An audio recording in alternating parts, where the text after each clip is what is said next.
Salom aziz do'stlar, kanalimizning qadrli obunachilari. Bugun juda muhim, tom ma'noda har biringizga tegishli bo'lgan bir masalani ko'rib chiqamiz. So'nggi paytlarda internetda, ijtimoiy tarmoqlarda may oyidan boshlab hamma narsaga 2 barobar ko'p to'laymizmi? Xalqni rasman turashga qaror qilishdi. Kabi shov-shuvli sarlavhalar ostida tarqalayotgan xabarlarni ko'rib, yuragingiz gash bo'layotganini bilaman. Bu xabarlar ko'pchilikni xavotirga solib qo'ydi. Moliyaviy ahvolimiz qanday bo'ladi degan savollar paydo bo'ldi. Bugungi videomizda aynan mana shu masalaga oydinlik kiritamiz. Rasmiy ma'lumotlar asosida vaziyatni tushuntiramiz va nima qilish kerakligini aniq ko'rsatmalar bilan aytib beramiz. Ushbu ma'lumotlar hayotiy muhim ahamiyatga ega. Shuning uchun videoni oxirigacha diqqat bilan tomosha qiling. Hozirdayoq kanalimizga obuna bo'lishni va ushbu videoga like bosishni unutmang. Shunda bu muhim ma'lumotlar ko'proq odamlarga yetib boradi. Vaziyatning asosi. Oldin qanday edi va hozir nima o'zgardi? Keling, avval vaziyatni tinchgina tahlil qilib olsak. Avvalo, shuni ta'kidlash kerakki, internetdagi ayrim shov-shuvli sarlavhalar ko'pincha asl holatni biroz bortirib ko'rsatishi mumkin. Ammo haqiqatan ham shu yilning 1 mayidan boshlab maishiy xizmatlar, xususan elektr energiyasi va tabiiy gaz tariflarida sezilarli o'zgarishlar kutilmoqda. Bu o'zgarishlar faqat birgina kommunal xizmatlarga taalluqli bo'lib, hamma narsaga 2 barobar ko'p to'lash degan gap biroz mubolag'a. Biroq bu o'zgarishlarning ta'siri hammamizning budjetimizga sezilarli darajada ta'sir qilishi mumkinligi ham haqiqat. Oldin qanday edi? Aniqrog'i 2019 yildan beri biz elektr energiyasi va tabiiy gaz uchun yagona subsidiya qilingan narxlarda to'lab kelardik. Ya'ni iste'mol qilingan elektr energiyasi miqdoridan qat'i nazar bitta belgilangan tarif amal qilardi. Tabiiy gazda ham xuddi shunday edi. Bu tizim aholini qo'llab-quvvatlash, ijtimoiy himoyani ta'minlashga qaratilgan edi. Masalan, bir oyda 50 kilovatt-soat elektr sarflagan fuqaro ham, 500 kilovatt-soat sarflagan fuqaro ham har kilovatt-soat uchun bir xil narxda to'lardi. Bu bir tomondan ijtimoiy tenglikni ta'minlayotgandek tuyulardi, ammo boshqa tomondan resurslarni tejashga undamasdi va hatto ba'zi hollarda isrofgarchilikka olib kelardi. Davlat budjetidan har yili katta miqdorda mablag' ushbu subsidiyalarni qoplashga yo'naltirilardi. Bu esa energetika sohasini modernizatsiya qilish, yangi quvvatlar yaratish uchun yetarli mablag' qolmasligiga sabab bo'lardi. Natijada sohadagi eskirgan infratuzilma, uzilishlar va sifatsiz xizmatlar bilan bog'liq muammolar yillar davomida to'planib keldi. Endi esa nima o'zgaradi? Hukumat qaroriga ko'ra 2024 yil 1 maydan boshlab elektr energiyasi va tabiiy gaz uchun differensial tariflar joriy etilmoqda. Ya'ni iste'mol qilingan energiya resurslari hajmi qancha ko'p bo'lsa, har bir birlik uchun to'lanadigan narx shuncha yuqori bo'ladi.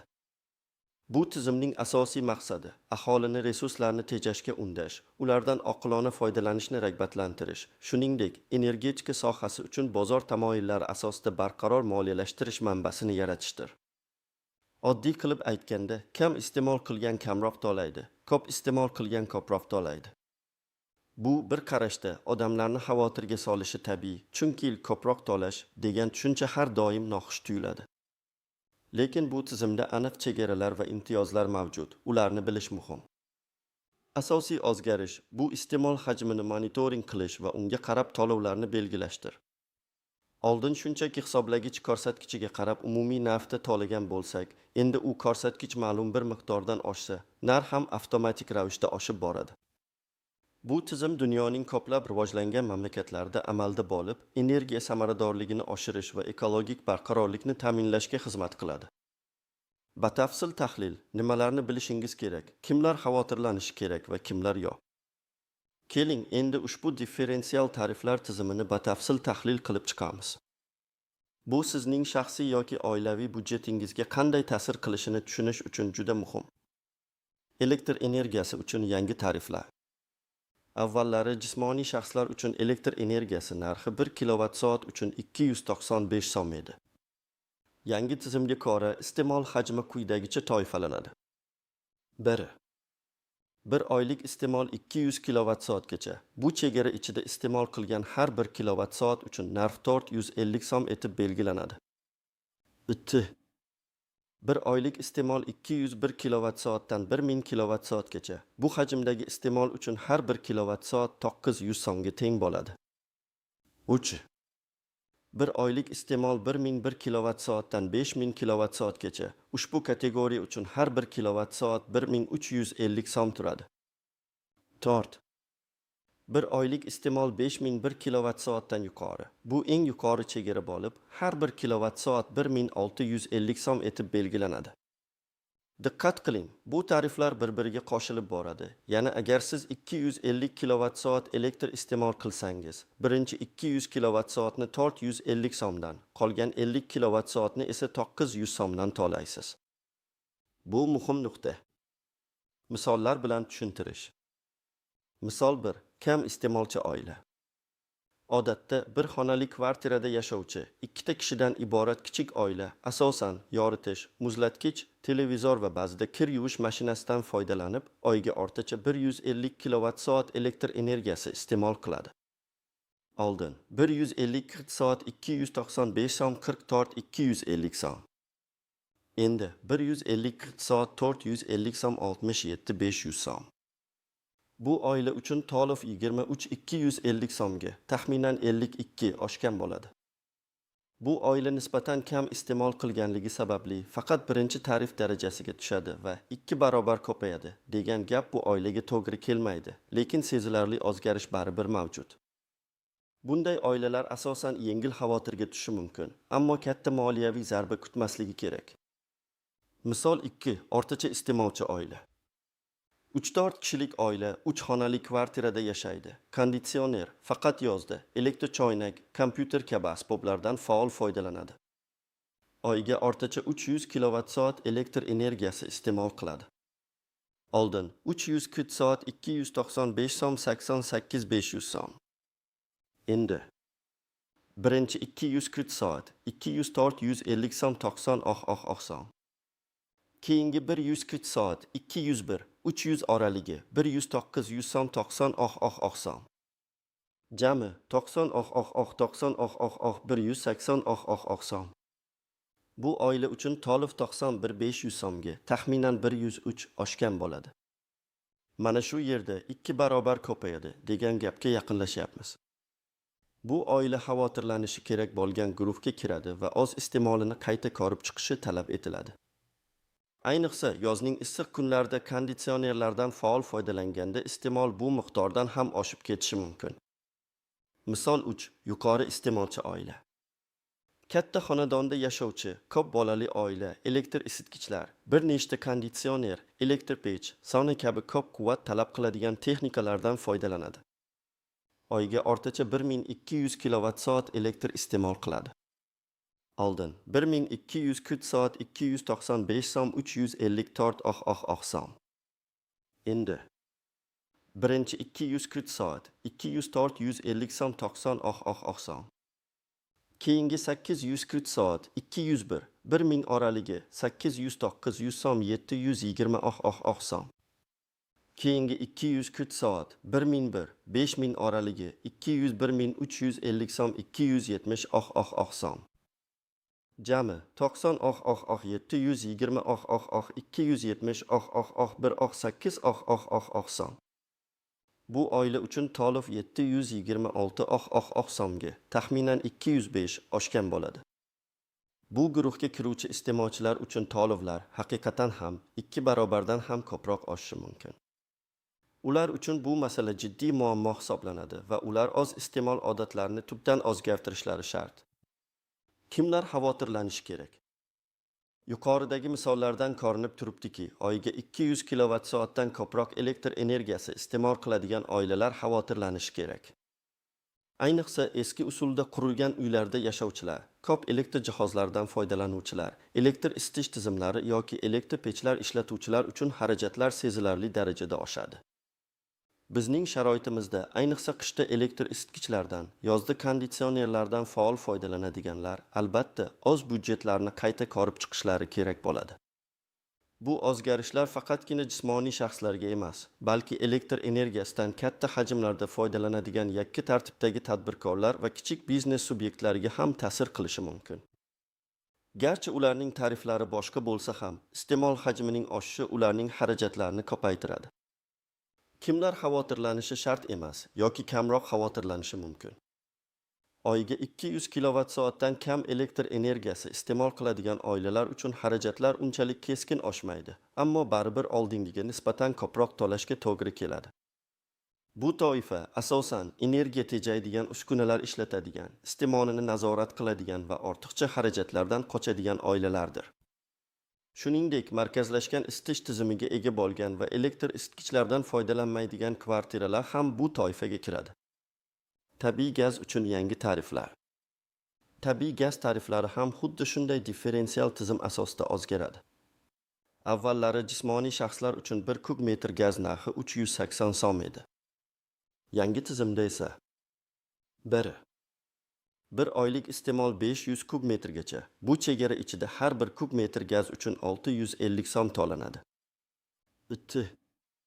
Bir oylik iste'mol 501 kub metrdan 2500 kub metrgacha. Bu hajmdagi iste'mol uchun har bir kub metr 1500 so'm turadi. 3. Bir oylik iste'mol 2501 kub metrdan 5000 kub metrgacha. Ushbu kategoriya uchun har bir kub metr 1950 so'mga teng. 4. Bir oylik iste'mol 5001 kub metrdan yuqori. Bu eng yuqori chegara bo'lib, har bir kub metr 2350 so'm etib belgilanadi. Misollar bilan tushuntirish. Misol 1. Yozgi mavsumda gaz iste'moli kam iste'molchi. Odatda gaz plitasi va suv isitish uchun gazdan foydalanadigan oila yozda oyiga o'rtacha 50-70 kub metr gaz iste'mol qiladi. Faraz qilaylik 60 kub metr. Oldin 60 kub metr 380 so'm 22 800 so'm. Endi 60 kub metr 650 so'm 39 so'm. Bu oila uchun to'lov 16 200 so'mga, taxminan 71 oshgan bo'ladi. Bu guruhga kiruvchilar uchun ham to'lovlar oshadi, ammo katta moliyaviy bosim sezilmaydi. Misol 2. Qishki mavsumda o'rtacha gaz iste'moli gaz isitish tizimi.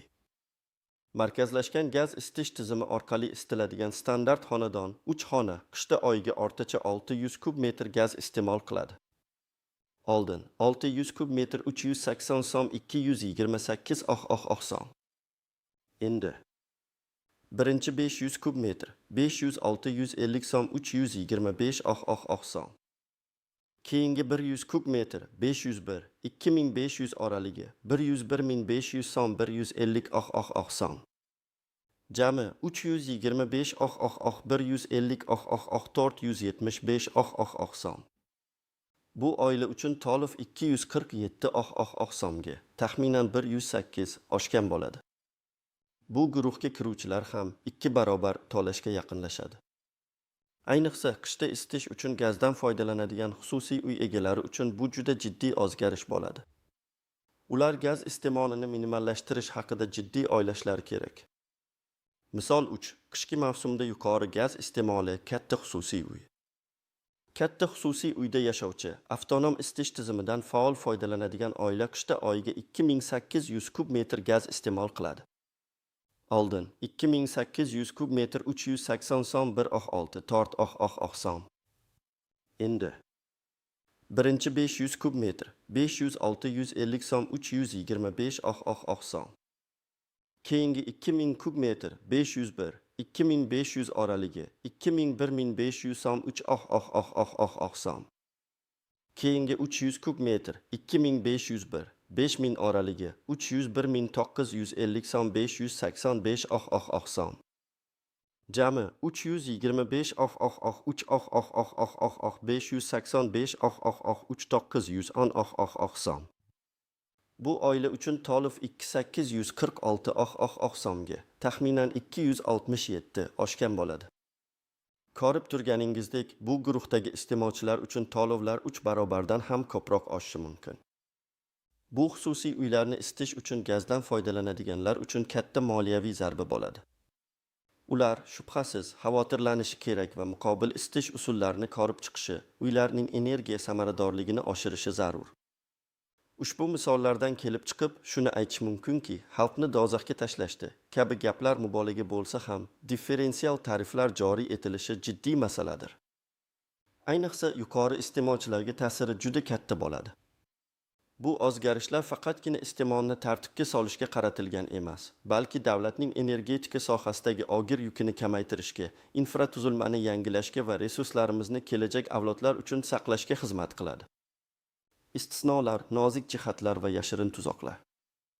Har qanday tizimda bo'lgani kabi, bu yangi tarif tizimida ham istisnolar, nozik jihatlar va e'tibor berish kerak bo'lgan tuzoqlar mavjud. Ularni bilish sizga moliyaviy yukni kamaytirishga yordam beradi. Ijtimoiy himoya, kimlar uchun imtiyozlar saqlanib qoladi? Hukumat ijtimoiy himoyaga muhtoj aholi qatlamlarini qo'llab-quvvatlashni davom ettirishini ma'lum qildi. Bu juda muhim nuqta. Quyidagi toifadagi fuqarolar uchun 1 maydan boshlab amaldagi eski tariflar o'zgarishsiz qoladi.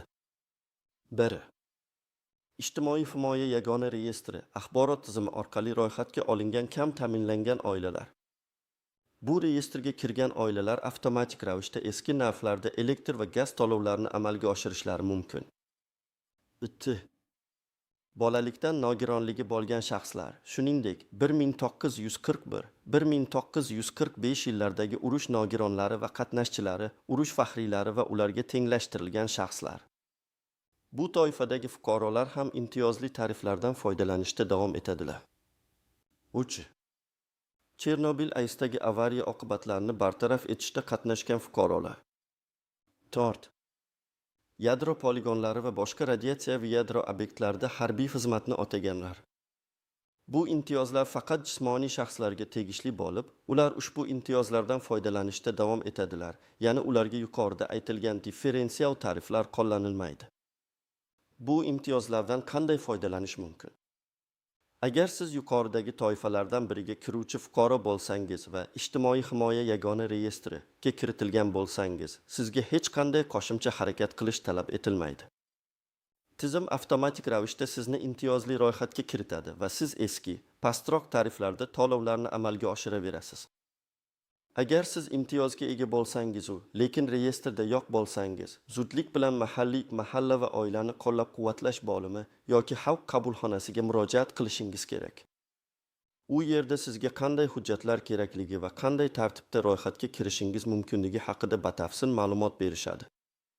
Bu juda muhim, chunki imtiyozingiz bo'la turib, undan foydalanmaslik moliyaviy jihatdan katta yo'qotishlarga olib kelishi mumkin.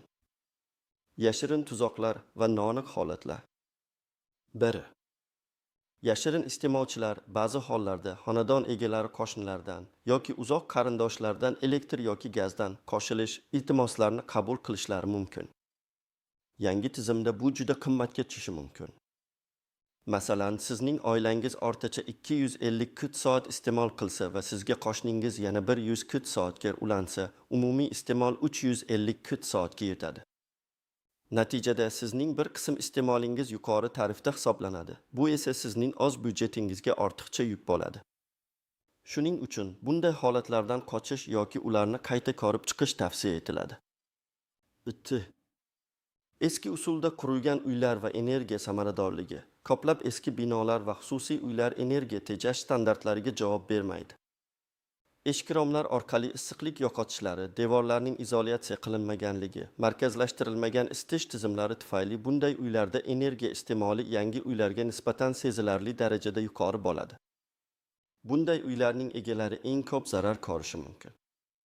Ularga uyning energiya samaradorligini oshirish, ya'ni izolyatsiya qilish, zamonaviy romlar o'rnatish, energiya tejaydigan isitish tizimlarini joriy etish haqida jiddiy o'ylashlari kerak.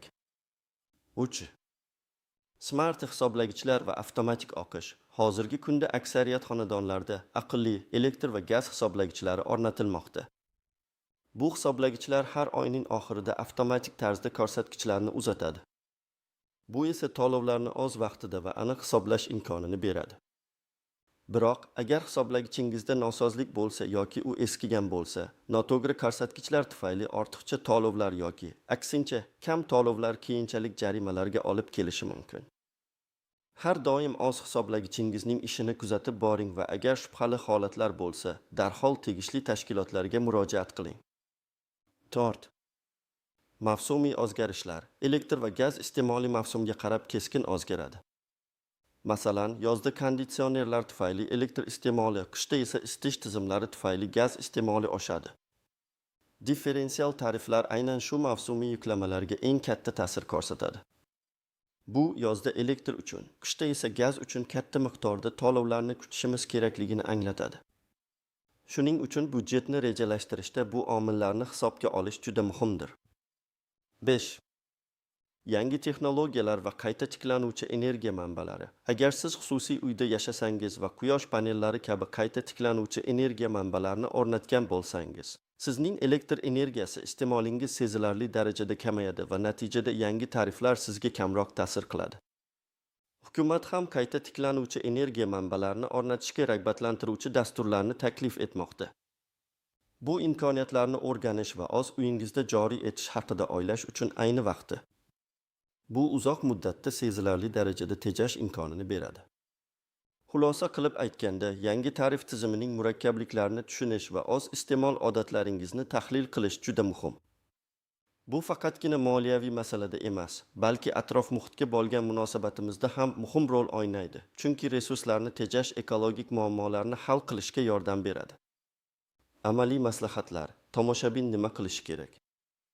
Xavotirlanishdan ko'ra aniq harakatlar qilishimiz kerak. Mana siz uchun tayyorlangan amaliy maslahatlar va aniq ko'rsatmalar. 1.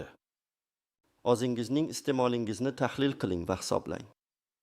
Hozirgi paytda siz qancha elektr energiyasi va tabiiy gaz iste'mol qilayotganingizni aniq bilishingiz kerak. Hisoblagichingiz ko'rsatkichlarni har oyning boshida va oxirida yozib oling. Oxirgi 6-12 oydagi to'lov cheklarni ko'rib chiqing va o'rtacha iste'molni aniqlang. Bu sizga yangi tariflar qancha ta'sir qilishini taxmin qilishga yordam beradi. Buning uchun Mi Energy.uz saytiga kirib, shaxsiy kabinetga o'tishingiz va barcha ma'lumotlaringizni, shu jumladan 60dagi iste'mol tarixingizni ko'rishingiz mumkin. Bu sizga hozirgi xarajatlaringiz va bo'lajak xarajatlaringiz haqida aniq tasavvur beradi. 2. Energiya samaradorlik choralarini ko'ring. Ayniqsa yuqori iste'mol qiluvchi toifaga kirsangiz, bu juda muhim. Elektr energiyasi uchun LED lampochkalarga o'ting. Bu oddiy qadam bo'lsa-da, katta energiya tejash imkonini beradi. Oddiy choklanma lampochkalar LED lampochkalarga nisbatan 5-10 barobar ko'proq energiya sarflaydi. Energiyani tejaydigan maishiy texnika xarid qiling. Agar eski muzlatgich, kir yuvish mashinasi yoki konditsioner ishlatayotgan bo'lsangiz, ularni yangi yoki energiya samaradorlik klassiga ega bo'lganlari bilan almashtirish haqida o'ylang. Bu avvaliga investitsiya talab qilsa-da, uzoq muddatda o'zini oqlaydi. Elektr jihozlarini ishlatish tartibini o'zgartiring. Kompyuter va televizor kabi jihozlarni ishlatilmayotganda o'chirib qo'ying. Zaryadlovchi qurilmalarni tokdan sugurib qo'ying, chunki ular ishlatilmayotganda ham minimal miqdorda energiya iste'mol qiladi. Isitgichlar va konditsionerlardan oqilona foydalanish. Xonalarni keragidan ortiq isitish yoki sovutishdan saqlaning. Termostatlardan foydalanib, haroratni avtomatik boshqarish tizimini joriy qiling. Tabiiy gaz uchun uyingizni isitish tizimini optimallashtiring. Eski qozonlarni zamonaviy, energiya tejaydigan qozonlar bilan almashtirish haqida o'ylang. Issiqlik izolyatsiyasini yaxshilang. Deraza va eshiklarni germetiklashtiring. Devorlar, tom va polni izolyatsiyalash isitish xarajatlarini sezilarli darajada kamaytirishi mumkin. Yog'och romlar o'rniga zamonaviy plastik yoki alyuminiy romlar o'rnatish issiqlik yo'qotishlarni kamaytiradi. Aqlli termostatlar o'rnating. Bu qurilmalar haroratni avtomatik ravishda boshqaradi va siz uyda yo'qligingizda isitishni pasaytiradi. 3. Ijtimoiy himoya yagona reyestriga murojaat qiling. Agar siz kam ta'minlangan oilaga kirsangiz yoki boshqa imtiyozli toifadan bo'lsangiz, zudlik bilan mahalla va oilani qo'llab-quvvatlash bo'limiga murojaat qiling. U yerda sizga reyestrga kirish uchun qanday hujjatlar kerakligi va qanday tartibda ariza topshirishingiz mumkinligi haqida tushuntirish beriladi. Bu siz uchun juda muhim imtiyoz bo'lib, moliyaviy yukni sezilarli darajada kamaytirishga yordam beradi. Kerakli hujjatlar odatiy holatda pasport nusxasi, nikoh guvohnomasi, agar mavjud bo'lsa, bolalarning tug'ilganlik haqidagi guvohnomalari, oilaning daromadlari to'g'risidagi ma'lumotnoma, ish joyidan, pensiya jamg'armasidan va hokazo. Turar joy haqidagi ma'lumotnoma, nogironlik guvohnomasi, agar mavjud bo'lsa va boshqalar. Aniq ro'yxatni mahalliy bo'limdan aniqlashingiz shart. 4. Rasmiy ma'lumot manbalariga ishoning. Internetdagi mishmishlar va noto'g'ri xabarlarga ishonmang. Faqatgina rasmiy manbalardan, ya'ni Energetika vazirligi, hududiy elektr tarmoqlari, Hudud gaz ta'minot, O'zbekiston Energi kabi tashkilotlarning rasmiy veb-saytlari va matbuot xizmatlaridan ma'lumot oling. Shuningdek, Prezident xalq qabulxonalari ham aholini xabardor qilish va murojaatlarni qabul qilish bilan shug'ullanadi. Agar savollaringiz bo'lsa, ularning ishonch telefonlariga murojaat qiling. 5. Qo'shnilar va hamjamiyat bilan hamkorlik qiling. Agar siz ko'p qavatli uyda yashasangiz, boshqa aholi bilan birgalikda energiya tejash choralari haqida o'ylang. Masalan, umumiy joylarning yoritilishini optimallashtirish, uyning fasadini izolyatsiyalash bo'yicha takliflar kiritish va hokazo. Ba'zi dasturlar ko'p qavatli uylarni energiya samaradorligini oshirish uchun subsidiyalar yoki imtiyozli kreditlar taqdim etishi mumkin. 6. Byudjetni qayta rejalashtiring. Har bir oila o'z moliyaviy ahvolini yangi tariflar asosida qayta ko'rib chiqish kerak. Kommunal xizmatlarga ajratiladigan xarajatlar qancha oshishini taxmin qiling va boshqa xarajatlarni optimallashtirish yo'llarini izlang. Ba'zida kichik xarajatlarni kamaytirish ham umumiy byudjetga sezilarli foyda keltirishi mumkin. Bu tavsiyalar birgalikda sizning moliyaviy barqarorligingizni saqlashga va yangi tarif tizimiga osonroq moslashishingizga yordam beradi. Eng muhimi, vaziyatni tushunish, o'z holatingizni baholash va harakatsiz qolmaslikdir. Xulosa va yakuniy chorlov. Aziz do'stlar, bugun biz may oyidan boshlab hamma narsaga 2 barobar ko'p to'laymizmi degan eng dolzarb masalaga atroflicha oydinlik kiritdik. Ko'rib turganingizdek, hamma narsaga emas, balki asosan elektr energiyasi va tabiiy gaz uchun differensial tariflar joriy etilmoqda. Bu o'zgarishlar faqat yuqori iste'molchilarga sezilarli darajada ta'sir qiladi. Kam iste'mol qiluvchilar uchun esa ta'sir unchalik kuchli bo'lmaydi, ammo to'lovlar baribir oshadi. Bu islohotlar tizimni barqaror qilish, resurslarni tejash va kelajak avlodlar uchun saqlash, shuningdek, energetika infratuzilmasini modernizatsiya qilish kabi strategik maqsadlarga qaratilganligini tushunishimiz kerak. Bu qadamlar har qancha og'riqli bo'lmasin, mamlakatimizning energetika mustaqilligi va barqaror rivojlanishi uchun zarurdir. Eng muhimi xavotirga tushish emas, balki vaziyatni to'g'ri tahlil qilish, o'z iste'molimizni nazorat qilish va yuqorida aytilgan amaliy maslahatlarga amal qilishdir. O'zingizning iste'molingizni bilish, energiya tejash choralarini ko'rish va imtiyozlardan foydalanish yo'llarini o'rganish sizni moliyaviy yukdan xalos etadi yoki uni sezilarli darajada kamaytiradi. Bu video siz uchun foydali bo'ldi degan umiddaman. Ushbu muhim ma'lumotlarni do'stlaringiz va yaqinlaringiz bilan ham baham ko'ring. Videoni ularga yuborishni unutmang, zero xabardorlik muammolarga yechim topishning birinchi qadamidir. Sizning fikringiz biz uchun juda muhim. Yangi tariflar haqida nima deb o'ylaysiz? Ushbu o'zgarishlar sizning oilaviy byudjetingizga qanday ta'sir qilishini kutmoqdasiz? Izohlarda o'z fikrlaringizni yozib qoldiring. Videoga like bosishni va kanalimizga obuna bo'lishni unutmang. Shunda biz kelgusida ham siz uchun dolzarb va foydali ma'lumotlarni taqdim etishda davom etamiz. Keyingi videolarda ko'rishguncha salomat bo'ling.